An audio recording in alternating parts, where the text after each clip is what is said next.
Realignment from New York City, where there's really not much going on, but it's icy cold, and I'm watching closely all the latest developments. Glad to have you here on the two-way platform where we'll be talking about the day in Trumpathon, Trumpville, whatever you want to call it. Incredible guests, Matt Gorman and Steve Elmendorf. They've both been here before, and if you're not familiar with their oeuvres, you're in for a great treat. They're both very smart, and we're going to talk about a bunch of stuff that happened today. It's every day so far. It's like a little bit of Groundhog Day, stuff that has happened before, and then some new stuff. It's a spicy melange of the two. I'll run through the news of the day. We'll talk to Matt and Steve, and then, in a surprise twist, we'll take your questions. If you're here on the two-way platform, please raise your electronic hand if you want to be in on the conversation. As always, it's Wednesday. We strongly urge you, if you've never raised your hand before, make tonight the night and become part of the conversation. If you're watching on X or YouTube, say it with me now. Peace, love, and understanding, the presumption of grace to all. Do not put smack in the chat, and enjoy the program. If you want to join here on the two-way platform, please sign up for our newsletter at twoway.tv. That's twoway.tv. It is there where you can sign up for a newsletter that will deliver to you, not unlike Charlie and the magic golden ticket, the URL required to join on this platform for the opportunity to ask a question. You don't have to, but you have the opportunity. And that's what America is about. It's a land of opportunity. All right. Today, the president was in Washington, D.C. His vice president and his secretary of defense were in Europe, and he got a new head of the DNI. He became formally the head of the Kennedy Center board. He got a lot done today as president, and he signed some executive orders. And once again, he talked to the media in the Oval Office. One of the things I want to talk to you about tonight is the way Donald Trump's administration is differing from Joe Biden's. And I would argue that most of these, maybe all of them, are largely good for him politically in terms of getting stuff done. You may not like what he's doing, but you can observe it and recognize it for what it is, which is an asymmetrical advantage he has. As I say all the time, when one of the main ways I cover politics and government is to look for asymmetrical advantages that one side has over the other. Steve Elmendorf, who's joining us again tonight, said one of the smartest things anyone said in these 25 days, the three A's that are propelling Donald Trump to some success. I bet, Steve, I'm predicting, I don't normally predict, that Steve's going to say Trump's not doing as well as he was the last time Steve was here. But attention, dominating the attention of the American people and the media, activity, or not activities, activity one, I can't even remember now. It's attention, and it's I'm like Rick Perry -1. Steve's going to tell us what the three A's are. Action, thank you, not activity, action. And then the last one's authenticity. And you saw that yesterday with the Musk photo op. You saw it again today. Donald Trump he's plain spoken, and people like that. If they have to choose between two political figures, one who acts like a politician and one who acts plain spoken, they like the plain spoken one. That's just like, I don't know if that's as old as time itself, but it's certainly been true in the last 50 years. They want their president kind of up on a pedestal, but they want their president up on a pedestal talking like a normal person. And Donald Trump has figured out a way to do that. So let's run through a few things that happened today. As I said, he talked up a blue streak in the Oval Office. He also put up number 3, please. He swore in Tulsi Gabbard, who got confirmed, losing only one vote in the Senate amongst those voting. Didn't get any Democratic votes, but got all the Republican votes but one, that of former Senate Majority and Minority Leader Mitch McConnell, who voted no, just as he did on Pete Hegseth. Let's watch the president swearing her in, please, on number 2. I, Tulsi Gabbard, do solemnly swear that I will support. Sorry, that's Pam Bondi swearing her in. The Constitution of the United States. that I will support and defend the Constitution of the United States Against all enemies, foreign and domestic. against all enemies, foreign and domestic, And that I will bear true faith and allegiance to the same. and that I will bear true faith and allegiance to the same. That I take this obligation freely. I take this obligation freely. So that same Pam Bondi, the U.S. Attorney General today, number 4, please, filed suit against the New York Attorney General and the New York Governor and the New York Police Commissioner, a bunch of Democrats in New York, I don't quite understand the case yet. I got to go read the whole complaint, but basically saying they're not doing enough to enforce the nation's immigration laws. And so this is a big political step. Maybe it's a big legal step. We'll see. Once again, the president today defended and praised Elon Musk for his role in Doge. Number 7, please. Taking massive amounts of money and spending it on items. I went through a list of 200 expenditures that were made, and I found 3 that looked like they were reasonable. Okay, 3. And we'll be talking about that tomorrow. We have a lot of stuff. And I want to commend Elon because he's done a fantastic. He doesn't need this. You know, he's abused by you people every day. He's found more things than anybody could find. I think he's got the credibility to do it. I know he does. And it's his group of people. You know, they started off with 12. I call them 12 geniuses. They started off with 12, and they went to 20 and 25, and now they're up to almost 100. People are joining to help them because there's a massive fraud that's taken place. And then you have judges that are activists, and they sit there and they... All right, late breaking news. One of those so-called activist judges has removed the stay on the ability of the administration to offer federal workers buyouts. Now, some other court could step in and stop it, but for now, the capacity of them to offer buyouts is back on. I don't know. Maybe someone will find out and tell me. I don't know what the new deadline is. The deadline was last week, then it got shifted to Monday. Now that the stay is off, I don't know what the deadline is. Now, I buried the lead. I hate when people bury the lead, but I did because I wanted to transition. So I buried the lead. The biggest story of the day in our universe of stories about which we speak here is President Trump spoke to Vladimir Putin today at a very long phone call, got readouts from both sides. Primary topic, at least as far as we understand it, was Ukraine, where there were very conciliatory things said on both sides, and where President Trump talked about the prospect that the two would meet soon. There's some discussion of meeting in the U.S. and Russia. Also, some conversation about meeting in Saudi Arabia. Please play number 10. We're going to be meeting, actually tomorrow they're meeting in Munich, as you know, and we're going to have some other meetings, and I'll be dealing with President Putin largely on the phone, and we ultimately expect to meet. In fact, we expect that he'll come here and I'll go there, and we're going to meet also probably in Saudi Arabia. The first time we'll meet in Saudi Arabia, see if we can get something done. But we want to end that war. That war is a disaster. It's a really bloody, horrible war. All right. So this is a huge story. And it's where I want to start in talking about 4 areas of contrast. I'll talk about it one by one and bring in our guests. Talked about 4 areas of contrast where President Trump is different than Joe Biden. And I think in each of them, you could argue for his own political benefit, better in terms of how he operates than Joe Biden. And this first one is how he deals with people like Putin. Okay. So you can debate, as many do, why it is that when Barack Obama was president, Putin took some of Ukraine, then took not a square inch of Ukraine while Donald Trump was president that we know of. And then when Joe Biden became president, he invaded Ukraine. We can debate why that happened. Donald Trump would have a point of view about that. I'm not really sure what Joe Biden's point of view in that would be on that, to be honest. But I know what Donald Trump would say. And then Joe Biden did an incredible job, in my view, and the view of many other people, in building a coalition to support Ukraine.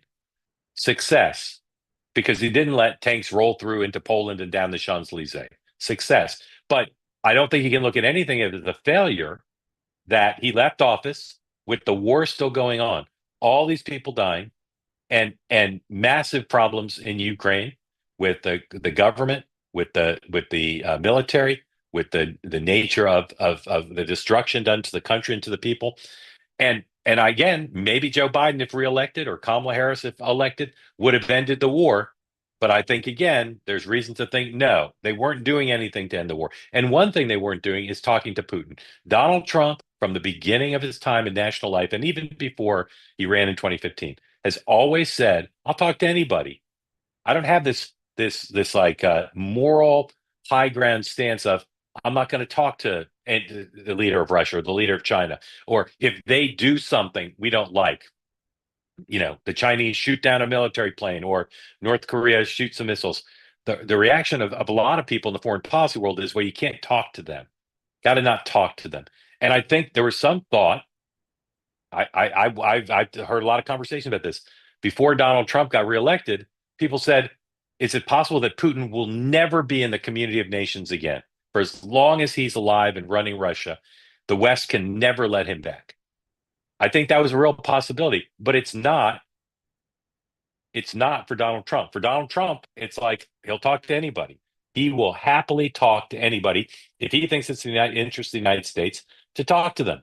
And that's different. And again, I'm not saying he's going to end the war for sure, but it seems like he might. And it doesn't seem like Joe Biden was ending the war. Now, joining us from the Council on Foreign Relations, two extreme experts on foreign policy. They're not. They're experts on politics, but every citizen has a right to talk about these things. And this is a question of leadership in government, something these two guys know about. Steve Elmendorf, who's a Democrat, who's wearing a fantastic top with racing stripes. What is it, a ski sweater? Yeah, it snowed in Washington today, Yeah, Mark. So I didn't dress fantastic. up. Sorry. Fantastic. And Matt Gorman, Matt, who are you wearing? I am wearing this vest from the Masters. Yeah, It's like no other, the Masters. exactly. Tradition like any other. Yeah, right. Casual Tradition day like in no other. Washington. And our, what'd you say? It's a casual day in Washington. Casual day. And our motto is conversations like no other. So I've been waiting for the Masters to sue us for the. Is that a Masters thing or a CBS Sports thing? No, Masters actually took Nance's trademark. Well, not took it, but like trademarked So Nance. Nance came up with that Yeah, I mean, tradition like no other. They literally sell T-shirts with that in the Masters gift shop. Did he blurt it out though, or was that something like the PR? That's a good came up with? question. I don't Yeah. know. All right. And when you said Nance, you're just shorthanding it. Nance doesn't own it. CBS does, right? No, the Masters owns it. The Masters owns it now, but CBS blurted it out. All right, Steve, what do you think of Trump's willingness to talk to Putin? Is it smart, dumb, naive? What do you think? I think as we've talked before, I think one of his great attributes is his willingness to go outside the conventional wisdom and outside the norms. And that's part of his authenticity. That's part of how he gets attention, my 3 A's, and that's part of how he takes action. And I don't have a problem with that. I think the question is, what is he saying to Putin and what's the deal they're potentially going to put together? The substance of it will ultimately matter. I do think one of the advantages that Trump has over Democrats, and it comes to back in the campaign, the certain things he did that our candidates were unwilling to do, is he's willing to go do things. And people like that. And so I don't have a problem with that. I will have a problem if he cuts a bad deal. Right. So there's already speculation about that, Matt. People are saying he's going to give away too much land. He's going to undermine Zelensky. And again, of course, a good deal is better than a bad deal. But Matt, some people say in Trump's world, we just need a deal. Like the war's got to end. And Putin has a lot of leverage. And so if it's not a deal that the Council on Foreign Relations loves, whatever, the American people just want the war over. And Europe wants the war over. What say you, foreign policy savant, Matt Gorman? Yeah, look, there's going to be a huge part of the Democratic Party and maybe some of the Republicans who won't like any deal that comes out of this. So that's just that's baseline, right? They will not like, in essence, that we're even doing this, and so that will be part and parcel of what's going on. I just go back to the fact that Trump just wants to sell a deal, right? Like he wants in every aspect, Ukraine and Russia, Canada, Mexico, Colombia, Panama, Gaza, like get in a room. He's supremely confident in his ability to figure out a way for both sides to leave the room. And then that's his job to sell it. And he will. And again, I thought like the prisoner swap was, I thought, really smart. And more importantly, intimating in that where they didn't release who they gave away right away into Russia, they get finance guy. So I think, he's going to have people that say he gave away the store no matter what, but I think he just wants this off the table and be able to sell it. All right. Here's a second thing that I would argue Trump is doing better than Biden. It's using the White House press secretary slot to go on offense. Okay. Yes. The Biden press secretaries, their jobs seem to be don't make any mistakes, deflect, get through the briefing, hope there are no bad headlines. clean up where necessary. What this press secretary's job seems to be is not every day, but as part of the Trump movie in his mind, on days when he wants her to move some business, send her out. She is super aggressive. She's not reading guidance. She's on her brief of what was she going to accomplish. And part of what she wants to accomplish is to make fools of the press corps for being liberal and lazy and stupid. Steve, am I right that she's using the podium better than the Biden press secretaries did? Now, I mean, Mark, are we going to spend all time talking about Joe Biden? He's not president anymore. I know Donald It's Trump just a baseline, just a talking about Joe baseline to Biden. compare. Just Like- a baseline. Like, let's move on. Let's All talk right, about forget. Donald So Trump don't talk doing. about it. Don't talk about it as compared to Biden. Right. Is she helping Donald Yeah, Trump through her? absolutely. Yes. I think How would you characterize her performance? I think she's a former TV, person. She's like very good on TV, and she delivers a message clearly and coherently. Sometimes all of her message isn't true, but she delivers it with force and conviction, which is part of the whole Trump mantra, I think, which is just be certain and say it over and over again. One thing that's great about two-way, you talk about authenticity. We let it all hang out. Matt Gorman's going to take a phone call in a minute. I will be right back. Before I do, All right. Yeah. One of the things I think that hampered Biden, and I will do this, Biden. I think you put it really well how Caroline used the podium better than Corinne. Biden was really reliant on spin. To your point, they were on defense. They wanted to get through an answer, spin you on an answer. It hurt him when it came to inflation, right? Because inflation's transitory. They didn't tell a story, and I think what the Trump team has always been good at, no matter what, is they can story tell better. And I think that's what you're seeing is the difference between Caroline and Corinne, between spin and storytelling. Give me And go ahead. You come back. And heroes and villains. That's the other thing they're very good at. Heroes and villains. Steve, cabinet secretaries. Again, I'm not saying I agree with their policies. I know you don't. But if you look at Pam Bondi compared to Merrick Garland, I hope you don't want me to compare. Just Pam Bondi. You look at Pete Hegseth. You look at Sean Duffy. And Marco Rubio. These are like red light television performers. And again, people, I think, when people say Trump doesn't want to be overshadowed, like by Elon or by anybody in the cabinet, Trump doesn't feel he'll be overshadowed. He wants like best supporting actor and actresses to win Oscars in his movie. So again, I ask you, how do you think they're doing? Not in terms of policy, but in terms of communication, flooding the zone, the borders are all the head of Homeland Security. Like I say this, maybe I'm wrong, and I pardon the Biden comparison. Like they've done more to do quality photo ops with the cabinet in 25 days than I remember in practically the entire Biden administration. There's no question that the Trump administration are maestros at communication.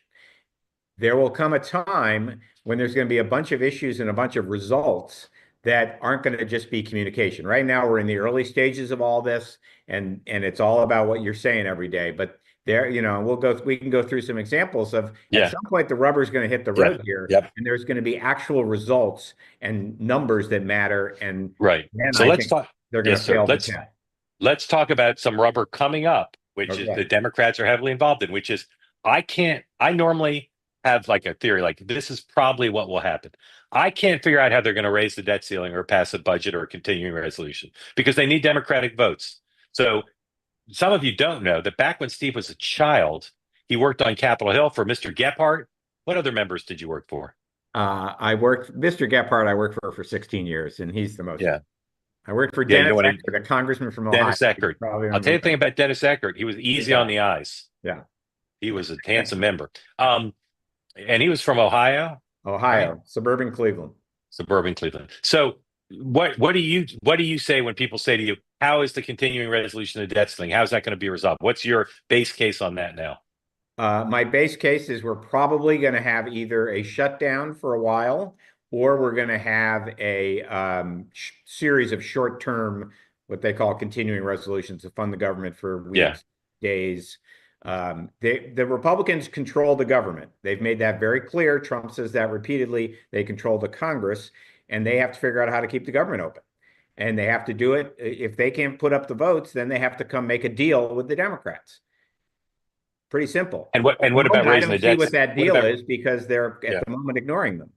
What about raising the debt ceiling? How's that going to happen? Again, they're going to have to make a deal with the Democrats on what unless they can do it with just Republican votes. Yeah. They can't. They can't. Okay, They are not so it's unified on their own side. yeah. So that's a big problem, and that's not like far down in the future. That's coming up soon. Let me ask you about two things going on with the Democrats and your sense of how and why this is happening. They don't seem to be harnessing the grassroots. The grassroots is very upset about Donald Trump. And there was a story, I forget where it was, we talked about it this morning, where Democratic members were complaining that the interest groups were calling their offices to complain. And they said, don't call us, call the Republicans. If you were chairman of the DNC or some such job, how would you be trying to harness the grassroots?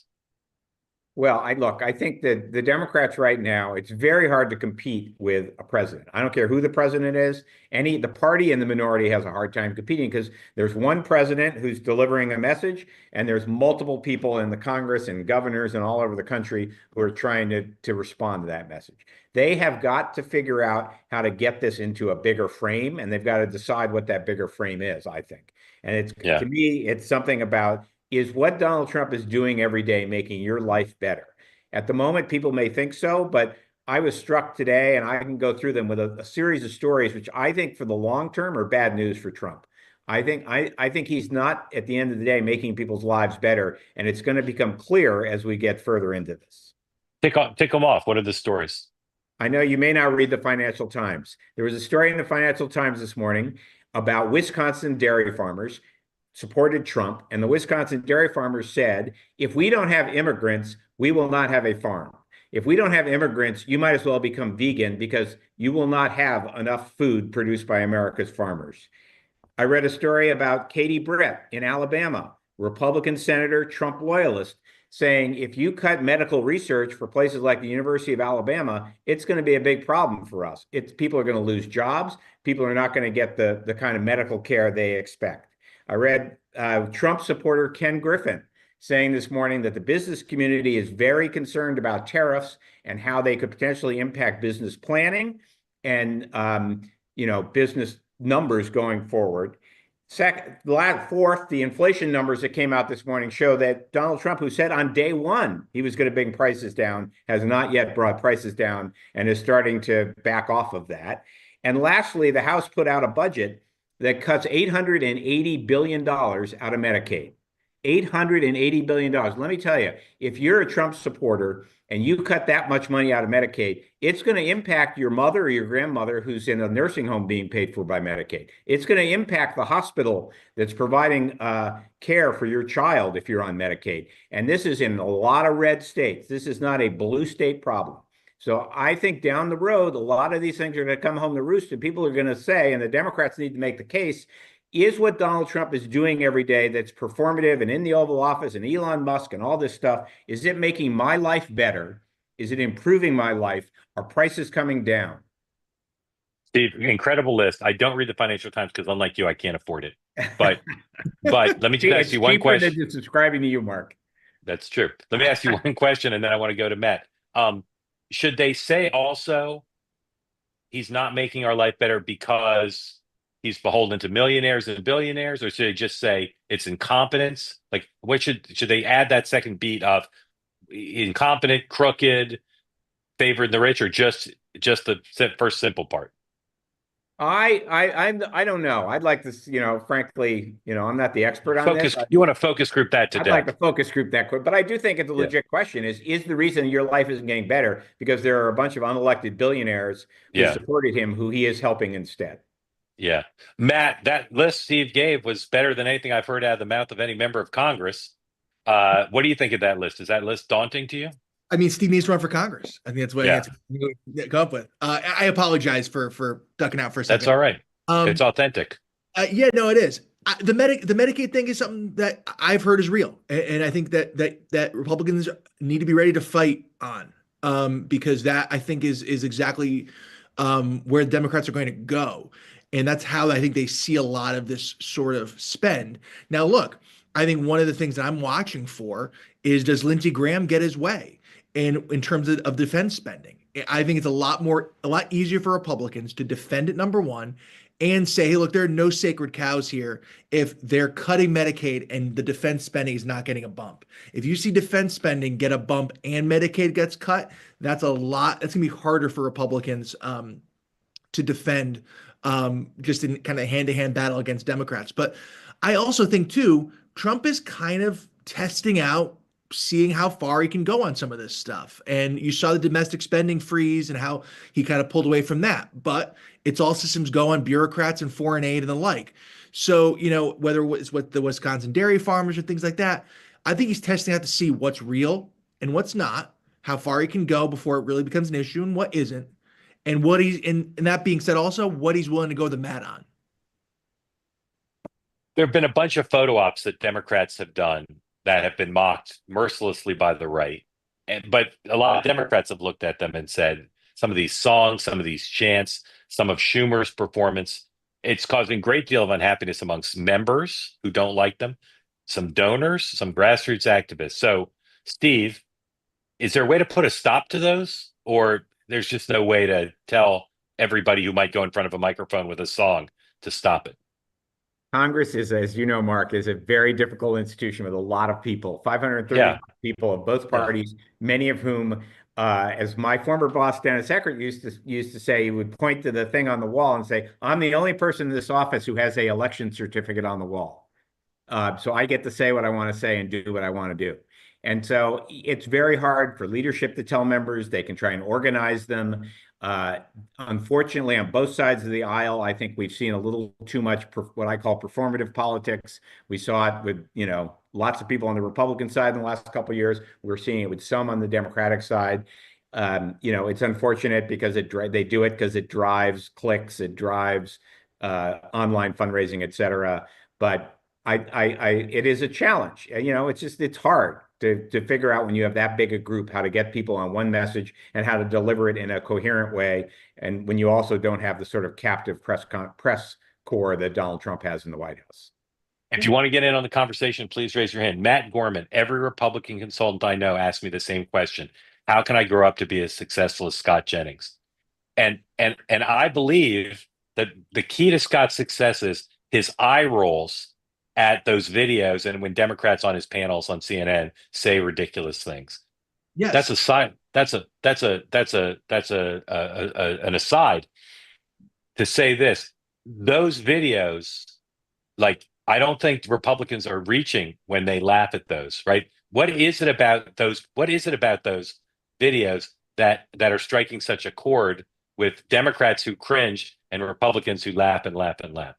And I will say this in Scott's defense, or agreeing with you, I guess, he's the exact same person off camera, and he does a great job. Like he's doing an incredible job. He's underrated. As good a job as much as people are crediting him. He's underrated for what he's accomplished. I 1,000% agree. Look, what are the two biggest, most effective kind of protest times in the last 20 years? I think were the Tea Party in 2010 and the healthcare stuff in 2018 against our party, right? When one benefited, one didn't. And the unifying thing of that was it was organic. It was stewarded in some ways and organized. And then, obviously elected officials took credit for it afterwards. But you will never get truly, I believe in this day and age, like meaningful groundswells of support if it's being led by unions that people don't like and elected officials who people like even less. So I think, these things are not organic, and people can sniff out bullshit from a mile away, right? And so if you have bunch of old people chanting, or today union lackeys kind of singing a terrible song that went viral, people are like, this is dumb, and it hurts it more than it helps it. Steve, are you hearing, as Dan Turntine and I are hearing, disquiet amongst members about Schumer and Jeffries? I have not heard disquiet about. I've heard disquiet about the situation, and people are frustrated and all that. I have not heard people blame the leaders in particular. Look, I work there for a leader. I feel for them every day. I know what they're going through. When things aren't going well, everybody calls you, and either they tell you that you suck, or they tell you that they have the brilliant idea that's going to solve the problem. It happens with both parties, both leaderships. They're working on it. And as I went through my list, we have time here. I think people need to I happen to agree with the general strategy. We need to let this play out a little bit. We need to pick our fights. We don't need to go crazy about every single thing. I don't care about the Gulf of America. I don't care about the Kennedy Center. Like, let's focus on the things that matter, that again, answer that question. How is what Donald Trump is doing, and how is what the Republicans in Congress are doing making your life better or not? I couldn't agree with you more about the Kennedy Center. It's just I like, mean, I love the just Kennedy Center, but sure, but avert your gaze. Like he's going to do it. Just avert your gaze. Focus on something else. Couldn't agree more. come to New All right, York. bring folks. Exactly. Bring folks in. As always, tell us where you are, what's on your mind after you unmute. And Michael, you're first up this evening.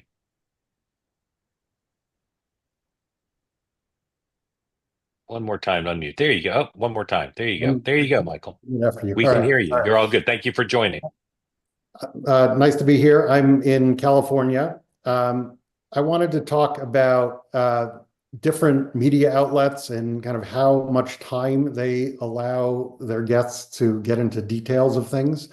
And there's kind of old media where everything's in sound bites, you have to kind of win the media cycle. You have to get media training to figure out exactly how to get the one sentence you want to get across into the column inches that are available, or the minutes on the nightly news. And now there's long form, 3-hour shows, Joe Rogan, Lex Friedman, going into endless details, really getting beneath the surface of things. And I'm a lawyer. I think about kind of the benefits of cross-examination. It's in the Constitution. There's a concept that the way you get to the truth of the matter is by allowing both sides to cross-examine the witness and pick apart their knowledge from both sides. So I guess where I'm going with this is the left is kind of very good at the short duration format. They're good at media training. They're good at sound bites. They're good at winning the news cycle. And they're trying to control a narrative based on that strategy. And the problem is the outlets that they're controlling are kind of rearranging deck chairs on the Titanic. They're losing their audience. They have 1/10 of the reach they did 10 years ago. And it's these long form formats that are reaching tens of millions of eyeballs now. Yep. The way the left needs to go to find new ideas that are good ideas is to actually subject themselves to these long format environments. And they don't have to do Joe Rogan himself. I mean, Joe Rogan, I think, is a pretty fair guy. He used to be a Democrat. They could do Joe Rogan himself. They could kind of recreate their own version of Joe Rogan, but they need to kind of dive into the deep end of these 3-hour long format environments where you can really flesh out an idea and have it picked apart and kind of forge it in the gauntlet of fire and come out with a better idea. Huge topic, super important one. So, Steve, it seems like it's clear where Democrats would like to end up. They'd like to have their own hosts with big audiences and lots of talented politicians and activists who can go on those shows and be super entertaining and talk politics and sports and culture. You're a long way from having either. So what's on the road between here and that goal? People need to just get up and do it. I mean, I agree entirely with what Michael just said. I mean, we need to go on Joe Rogan. We need to go on Fox. We need to create more of our own. We need to realize that there are a lot of different channels where people are getting information now that are not the traditional ones we're used to. And, we have to do it all. And there's no other way to do it. I mean, Donald Trump does it all. You think Donald Trump is not just doing Joe Rogan. I mean, Donald Trump is worried about what's in the New York Times too. And we have to do all of the above, and no question. Steve, who do you think's Matt, one sec. Steve, who do you think's good in the Democratic Party now at doing that? Hakeem has been doing more of the podcast recently, and he's committed to doing more of it. I think there's a whole bunch of members who are good at it. And Pete Buttigieg went on Fox all the time, and that was very effective. Like we cannot seed the field because we think that one host or one network is not friendly to us. I see people from the Trump administration on networks that they don't believe are friendly to them, and we need to go Yep. do all the same. Matt Gorman, who holds the Tony Snow Chair in Media Studies at American University. Professor Gorman. What I will say is this: ever since the election, I do a lot of corporate work too, and that was something the phone call I took. Ever since the election, people have been deluged because, as you guys know, elections get reduced to shorthand that it's really not right. Right? This election was only about prices of groceries. No, really, wasn't entirely. This election was only about Kamala not doing Joe Rogan and Trump doing Joe Rogan. Also not true. However, at the bit of straw man, I get it. But you might want to go on Joe Rogan, but Joe Rogan doesn't want you, right? To go on Joe Rogan, not only do you have to be interesting to his audience, you have to be interesting too. And I think there's far too many people in politics, and this is R or D, that think they're interesting enough to carry a podcast, whether it's Joe Rogan or anybody else, for an hour, let alone 3 hours, but they're not. Right? I think the beauty of what Trump had honed over 50, 60 years in public eye, he could riff from a story about Mike Tyson that he experienced to opining on Meghan Markle to going in depth on why China is ripping us off. And that makes for a good interview. There are not enough doing that. And what somebody will point to is, well, Kamala did call her daddy. Well, that was a relatively shorter version of call her daddy, but number one, but also who's carrying the interview?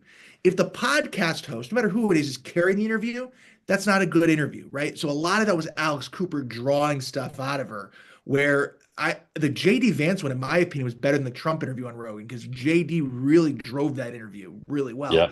So long story short is people think Rogan is a magic salve, but they're going to run headfirst into the fact that too many politicians of either party are interesting enough to go on it and do well. Yeah. To that point, I can't tell you the number of human hours wasted with business leaders and politicians saying to their PR people, "Get me on Rogan." And you don't just call up and say, "Joe, when's the next slot for my boss?" People try and they hit a brick wall because you have to have, as Rick Perry would say, that certain je ne sais quoi to be booked on the show. And part of the problem Democrats have now is it's an uphill battle to convince somebody like Rogan and his team, but same as some of these other podcasts, not just because of the red blue, sharks and jets thing, but they want entertaining people. And I've talked to a lot of these podcasters who do have 2 and 3 hour shows, and they're open to having Democrats on. They might even welcome it, but they want somebody interesting. They want someone who gets the joke about the show. And I have to say, there's been a lot of interesting reporting, some challenged by Joe Rogan, about why the Vice President Harris didn't end up on the show. But I got to tell you, if she sat for 3 hours with Joe Rogan, I'm not sure it would have been very helpful to her, because I don't think she and Joe Rogan would have a simpatico discussion about stuff for more than a quarter of that time. Mark, Steve. can I just add, and I say this as a former staff person who used to prep people for these things, and goes back to your first question about Donald Trump calling Vladimir Putin. We have got to get out of this notion as Democrats and as elected officials. I can't go on a show unless I spend 3 hours or 2 hours, or I can't call a foreign leader unless I am completely staffed and completely briefed. And that is part of Donald Trump's authenticity, is he lets it rip. In the old days, Mark, when my boss would do Meet the Press, we'd have with Tim, you'd have a whole thing where you'd spend a memo the night before, and then you'd spend 2 hours in the morning with our old friend Laura Nichols and David Dreyer, and you talk about what to say. We got to stop all that shit. We just got to go. Like, you're a big guy, big girl, you got elected to office, you know what to say, go say it. I once had a dinner with a small group of reporters and Congressman Gephardt in New York, and I swear he prepared longer for the dinner than the dinner. It was just a dinner, but there was a lot of prep because they didn't want him to say the wrong thing. Great question, Michael. Thank you for coming in. Please come back regularly. Tim, come on in. Tell folks who don't know where you are what's on your mind, please. Hey, how's it going? Hey, I'm from Dallas. I have a pretty quick question, actually. So I'm curious to see, it's kind of a beltway question. So we're seeing probably about 6 figures of bureaucrats that are going to be fired here or take the package. I'm just kind of curious, has there ever been a mass firing of bureaucrats like this? And I'm a fan of it overall, but I'm curious to see where those people are going to go and where in the beltway do they go? Are they going to be part of think tanks? Are they going to build a project, 2029? What happens to all those folks across all these federal agencies? They're not all in Washington, but a lot of them are. Presumably, Matt and Steve will hire a bunch of them. Are you asking in terms of like the human element or like the economy or? Yeah. So you have so many people. Are they going to become lobbyists? There's so many people that know the system, that are part of the system, and it seems like they're probably left leaning. I'm guessing. I don't know. Yeah, but, a lot of them are. A lot of them yeah. are. Although I don't know that they're qualified to be I lobbyists. disagree with that. I don't think they're generally partisan. I don't think the FBI agents that they're trying to frog march out the door are Democrats. I don't think they're left leaning. I don't think many of the people at Justice they're trying to get rid of are left leaning. Look, people are going. There's a human element to this, obviously, but I disagree with the fundamental, not you, but with the fundamental premise of the Trump people that all people who work in the government are bad. The fact is, the vast majority of people who work in the government are doing good things that people like. People like having a Federal Aviation Administration. People like having a FEMA. I don't know that they think the people are bad. I think they think the job should be eliminated. Not every federal worker lives in D.C. I don't think we should eliminate the FAA, Steve, Mark. But Steve, do you know what percentage of the vote Kamala Harris got in Washington D.C. over Donald Trump? What percentage? What do you think? D.C. she probably got 90. 90.28. So I don't have hard statistics on the political allegiance of the workers in the federal government who work in the Washington D.C. area, but I can tell you they're overwhelmingly hostile to Donald Trump. Overwhelmingly. So the FBI might be an exception. Although look at the FBI agents who are assigned to investigate Donald Trump and their personal texts. They're pretty hostile to Donald Trump. So it's not like the FBI is just filled with Republicans. But the rest of the government really is. Matt, where are all these people going to work? I mean, look, that's a great question, but a lot of them very industry specific, right? A lot of these are cogs in a wheel. They're not political, but they do a function very well. And I think one of the arguments I've been making is that regular people understand layoffs. They understand buyouts. Go through the last month, Amazon, Google, Microsoft, Stripe, all laid people off. We are all familiar with this. I'm not proud of it. I'm not taking pleasure in it. Right. It's a sad part of life, but it's a part of life, right? And I think that is where an argument is better made from Republicans, that just because you work in government, we appreciate you, but you're not special. It's not a lifetime contract. You're subject to forces that affect every other private sector industry, regrettably, in the economy. Sure. All right. Has there ever been in the history something like this before? This many bureaucrats being fired of this level? Not in the modern era. I don't know if it happened in the olden days with a different size of population, but no, there's never been anything like this. Al Gore did something smaller than this under Bill Clinton in reinventing government, but not at this scale. Tim, thank you for coming in. Thank you for the question. All right, next, Robert, come on in. Tell folks who don't know where you are what's on your mind, please. Yeah, hi. We're over in the Lehigh Valley. Say hi, Victorious, Mr. Halperin. Hi, Victoria. How are you? Doing? He's doing great. Thank you very much. He had soccer practice today for those keeping track. Good for you guys. I just, as it relates to I have a couple questions, but how is it that, there's a disconnect with how, I guess, the folks in Washington don't understand how, and I guess Pennsylvania is not really the heartland, but, we're out here and all our jobs have been taken, all our industry's been taken, the country isn't what it was. Does anybody in Washington really understand how incensed we are out here? I mean, our business has been completely regulated away. All of this stuff about the CFPB closing and such, it's so difficult for people to get mortgages, loans, etc., because of the qualifying that's necessary under all the rules. And nobody wants to see anybody getting ripped off and all that other stuff. But yeah, one of my business lines, which is in real estate, has been completely destroyed by regulation. Does anybody in Washington, and specifically the Democrats, understand that? Robert, great question. Maybe the ultimate question of our time. Steve, do people in Washington understand what's happening in real America? Yes. Look, we obviously have a problem, and that's why we lost the election. But I totally am sympathetic to what Robert said.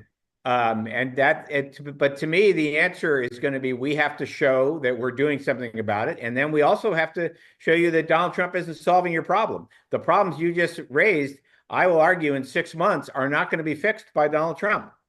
And they're not going to be fixed by the policies he's doing. Matt, how much of Trump's success electorally and in terms of his current approval ratings are based on people feeling like he understands people like them? It's absolutely a huge part of it, right? And that didn't start in when he announced the 2024 campaign. It didn't start when he came down the escalator, right? That started because the guy was the star of the most popular television show in the country. Then before that, he was having dinner with Regis Philbin every night. Like he just was ubiquitous in a way for regular people that no one else can ever duplicate, in my opinion, right? Mark Cuban is not going to be this same sort of person. It's just not going to happen. So that has been seeded, and germinating for decades. Yeah. Hugo, welcome in. Tell folks who don't know where you are, what's on your mind, please. Hey, I'm calling from beautiful southeastern Connecticut, home of Mystic Pizza. Nice. And thank you for bringing me on tonight. As always, a wonderful discussion. First thing I wanted to ask was, when in the world are you going to get some merchandise? I can't figure out how to talk to people about how great this program is, and including the morning meeting. I need a T-shirt to. Yeah, we've got mouse pad and USB sticks. For some reason, they're not selling. Just kidding. Yeah, we'll have that soon. We're looking to make the right things. There was a line of hacky sack balls. Those did not do well either. We're still trying to figure out where the zeitgeist is. Frisbees so might stand work by. too. Frisbee, stand by. We'll have stuff. Stand by.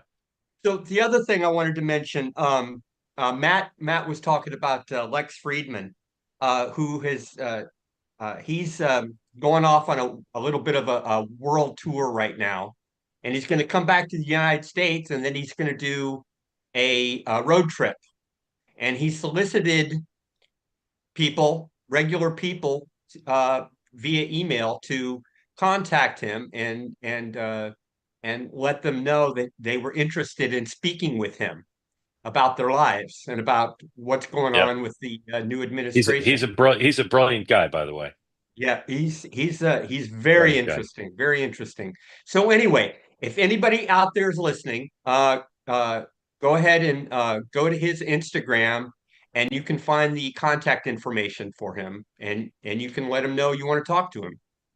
And then the last thing I wanted to ask was, if you take the bureaucracy and Doge thing a step back, in a fantasy world where it was known that the Washington bureaucracy was truly nonpartisan. Let's just say it was 50-50, a fantasy world. Would Doge still exist? Good question, Matt. Is Doge targeting Democrats or not?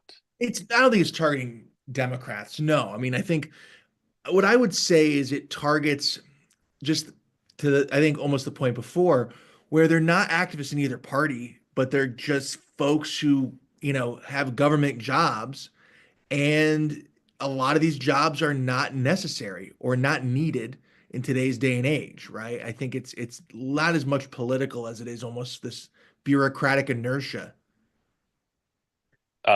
Hugo, thank you. Steve, thoughts on that? I think that everybody hates the government. I understand that. They hate the government, but then you ask them, do you like your Medicare? And the answer is yes. Do you like your Medicaid? The answer is yes. Do you like having an FAA to make your planes fly right? Yes. So, our job is, I think, as Democrats, ultimately, the extent we want to defend government is to talk about the things that government does, again, to help you, the things that matter to you, the things that make your life better. And a lot of what the government does answers those questions. Steve, in the context of things voters probably don't care about, but which alarm those who are concerned about the conduct of the administration, I put high on the list the letter about the dropping of the charges against Mayor Adams. I thought that represented just a massive intrusion of politics into what is supposed to be an apolitical process. And this happened a million years ago, aka 3 weeks ago. But the firing of the inspectors general, I thought, was also an alarming thing to do. Of all the people to fire, are there other things that they've done that you find to be a hair on fire prospect, or it's all just one big melange of wait and see? No, I think I think you picked two very good examples that are very concerning. I think anytime you take the justice process and the letter they sent on the Mayor Adams case didn't say we don't think this is a good case. It said we shouldn't distract him with his, by prosecuting him for his illegal behavior by from going after illegal immigrants. That, there's plenty of people who could be the mayor who could go after illegal immigrants who weren't doing illegal behavior. So I think that was particularly outrageous. I think the inspectors general, the biggest defender of inspectors general in my time in Washington has been the Republican Senator Chuck Grassley. And he's talked repeatedly over the last 40 years about how important they are and how we need people to hold government accountable. That's what inspectors generals do. So, but again, I think we have to put it all in the context of what is this doing for you? Yeah. Dexter, welcome in. Tell folks who you're wearing and where you are, and then what's on your mind. I'm afraid it's nothing too lovely, but I'm up here in New Hampshire. So I've just got a very quick sort of question. One of the themes I think we've seen discussed on several episodes of Two Way recently is oftentimes some very good advice on how the Democrats should message going forward.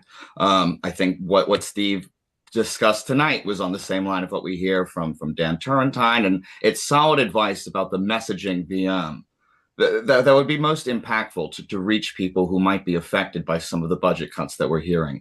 But I feel like we're missing sort of the big antecedent question, which is who is going to deliver this message. We always seem to talk about this advice in such an amorphous way. Well, this is what they need to be saying. But who is they? Is it Chuck Schumer, and the Democrat leaders in Congress? I mean, is it Pete Buttigieg? Who is the mouthpiece for these sometimes very good pieces of advice that we're hearing? Yeah, great question. We do not have a single mouthpiece because we don't control the presidency. We have a lot of I think if you watch a lot of the Democratic voices like Chris Murphy, like Brian Schatz, like Hakeem Jeffries, like Josh Shapiro, Gretchen Whitmer, you go down the list, there's a lot of great voices. Unfortunately, if you're not the president, you don't have one voice. We have multiple voices. Many of those people have. Go ahead, Dexter. Oh, sorry, go ahead.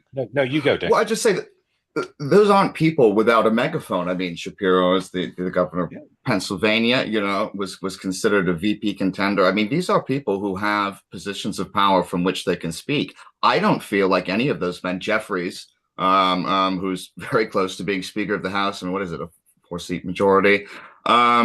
I don't know if any of them have risen to the fore using the megaphones that they have now to prove themselves as effective candidates for the leader of the Democratic movement. I think I think there's an enormous amount of noise out there that comes from Donald Trump every day, which is effective.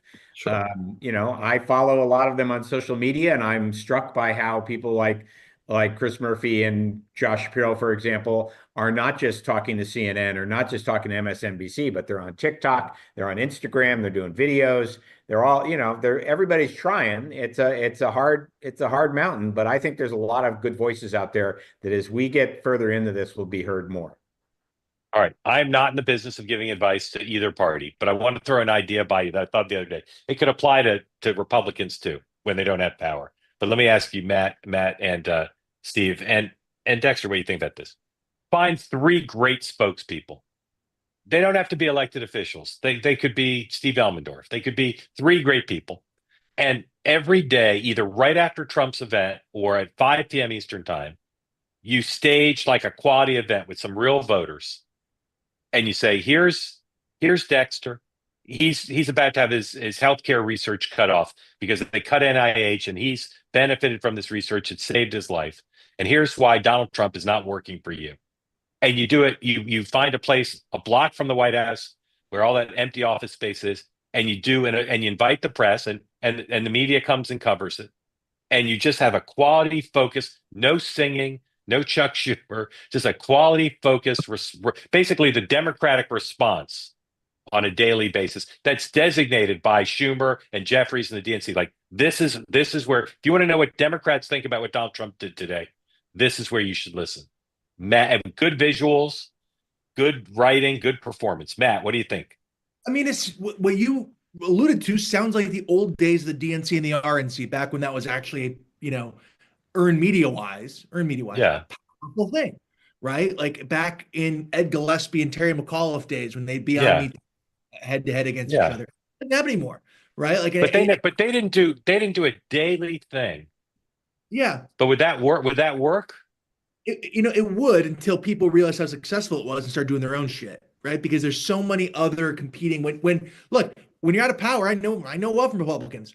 Suddenly it's, well, wait a minute, like, I'm making this up. So and so is a Buttigieg guy. Well, the other person is a Whitmer guy. Like, I gotta have like. Suddenly, the three people wouldn't be three people; it'd be 10 people, and you're back to where it was before. I hear you. I think it's good to centralize it. I think today's day and age where the campaign party apparatuses are so decentralized, it's hard to do. We talk more about Scott Jennings, we do about Keith Jeffries nowadays. Right. Steve, is my idea stupid? No, but the problem is getting the media to cover it and figuring out how to get it out there. Look, I don't think we're ever going to settle on 1, 2, 3, 4 spokespeople. Where as long as you are not the president, you're going to have a multitude of spokespeople. What you got to though try and do, and I wish Rahm Emanuel were chairman of the DNC or somebody who would enforce this, is you've got to try and get at least all those people who are talking agreed to a message, agreed to what is the frame in which we are going to talk about these issues. What are the specifics that we are going to have that are going to be the counterpoint to the specifics that Donald Trump is pointing to. There's a lot of work to be done to do that, and then get all of the people who are talking to talk off the same page. But you're never going to get either the media that just follow one person or 2 people or 3 people, or those people to agree that they're the only ones who can talk. And that's why it goes back to the point before, where the most effective ways are when it goes bottom up instead of top down, because people will look and be like, oh, what's working? Oh, I'm going to say that, instead of everybody having ideas about what they think works. Right. Dexter, who's the best spokesperson? Who's the best spokesperson the Democrats have now? I don't know who the best spokesperson is now, but I do think what we're missing and why this is a good idea, if you had this, is charisma is the secret sauce. I don't think we're paying enough attention to the nature of who the spokesperson must be. And yeah, he won't have the power of the presidency, at least for 4 years. But that certainly doesn't mean that he's going to be denied the national spotlight if he's got the talent to deliver the message. Democrats don't have a problem singing from one song sheet. It really is, in my mind, a question of the messenger. Yeah, I agree with you. I really do think that again, nothing against the guy who became DNC chair, but I really do think they just wasted the slot, because he's just not gonna be that. Dexter, thanks for joining. All right, Matt, in conclusion, your closing statement. You have 90 seconds on the clock. What is something you wonder about regarding what's going on inside the administration? What's something you think is opaque that you wish you're kind of curious, like what's going on there? I was very interested to see coming out of Friday's meeting on reconciliation, kind of some of the intel I got on that was that the meeting went pretty well, and that Trump was it was the best version of Trump in this meeting between the House and Senate leaders on what was happening on reconciliation. And look, that is, I think it's the executive orders, all this stuff's getting a lot of attention. I get it, they can do it quick, but this administration will rise or fall based on how this bill goes through, how it's received, how smoothly it happens, all of that. Yep. And I'm fascinated to be a fly inside the wall on the in-depth progress of it, how Johnson's going to wrangle the votes. I think everyone's in agreement. If Johnson just can land the plane in the House, that will be what it is. Everyone will get on board with it. So what's that blue light? Is that your phone? What's making that blue light? That's my TV. So I'm facing my TV. So got it. Okay, got it. Steve, what's something you wonder about? I wonder in 3 months where the inflation number is going to be. I wonder in 6 months where the inflation number is going to be. And my guess is, I want it to be better. But what Donald Trump is currently doing is not going to make it better. And what I wonder is, will people realize that and hold him accountable? Like in 6 months, we're not going to be talking. We shouldn't be talking about Joe Biden anymore. I know he wants to blame everything on his predecessor, but in 6 months, in 2 months, in 3 months, Donald Trump owns this economy, and he is going to be responsible for how the economy is doing. They own the Congress. They're responsible for people losing their jobs. They're responsible for the inflation numbers, and let's see how it is. Gentlemen, I love having you both on. I loved having you on together. Please come back regularly. Thank you. Thank you. All right. Big announcement. We told you this week about joining two-way, our friends Megan McCain and Michael Moynihan. Tonight, I can tell you, I believe maybe for the first time anywhere, although Megan probably already tweeted it out. Megan's show will be called Happy Hour. It premieres Wednesday, the 19th. That's 1 week from tonight, 5 p.m. Eastern time. So right before this program, you can spend an hour with Megan at Megan's Happy Hour. If you want to be part of that and you want to be able to talk to Megan, ask her questions, you can go to twoway.tv/Megan. Remember to spell it correctly, and sign up there to be part of Megan's community, to be part of the conversation. Again, Megan is right in sync with what we care about here. You will enjoy her presence. Again, premiering Wednesday, the 19th, 1 week from tonight, Megan McCain's Happy Hour. I will be a regular viewer, and you should be too. Thank you for watching. In 14 hours, Sean Dan and I will be back for the morning meeting, 9 a.m. Eastern time, and then 23 hours from now, I will be back here to bring you the Thursday edition of Two Way Tonight. Thank you for watching. Drive safely. Remember to tip your valet. Have a good night. See you tomorrow.